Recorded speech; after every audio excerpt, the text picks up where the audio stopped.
माझ्या मागचा व्ह्यू जो आहे ना आता असं काहीच नाही दिसणार आहे. बरोबर 4 दिवसांनी इथं पूर्ण असं पूर्ण गच्च भरलेलं असणार आहे सगळे लोकांथ्रू. आणि मी आधीच 4 दिवस आले दाखवतोय की परिसर इथला कसा आहे. इथलं राम मंदिर, गणपतीचं मंदिर आणि सगळ्यांना माहिती आहे ऑलमोस्ट इथं की सगळ्यात मोठी पगडी आहे जी संत तुकाराम महाराजांची ती इथं आहे. हे केवढं खाली खाली वाटते आता आहे ना. असं काहीच नसणार आहे 4 दिवसांनी. म्हटलं आधीच दर्शन घेऊन आपण. आणि तर एवढी पण लाईन नाही रे मोठी, जेवढी आपल्याला वाटली होती तेवढी मोठी लाईन नाही आहे. बट आहे इथं ध्यानात वगैरे पण बसलेत लोक इथं. आणि म्हणून मी जास्त नाही का जोरात नाही बोलू शकत इथं. म्हणजे आपण कसं ओंकारेश्वरला वगैरे बसतो नाही का ध्यानाला वगैरे. सो बसतात तिथं ध्यानात बसलेत लोक. खूप खूप स्पिरिच्युअल.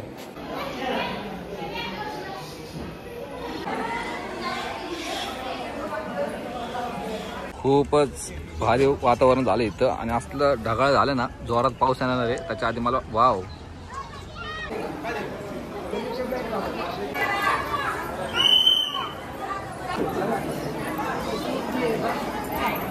जे पण लोक असते ना असे नवीन नाही का, तर त्यांनी हा पण स्क्रीनशॉट काढून घ्या राव. म्हणजे कसं आहे तुम्हाला बघितलं इथं पूर्ण आहे ना आळंदी दर्शन जे असतं नाही का स्थळ ज्यांना माहिती नाही त्यांनी ना स्क्रीनशॉट काढून घे.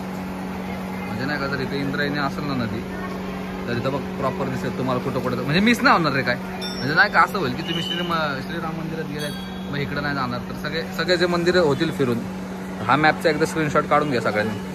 ते झूममध्ये टाकतो. आता आलेत तर पूर्ण एवढं सगळं करून जावं असं माझं म्हणणं. फोटोशूट चालू आहे. भारी भारी ना. आता फक्त दिवस बघा. आता फक्त 19 तारखेची वाट बघा फक्त बस. हो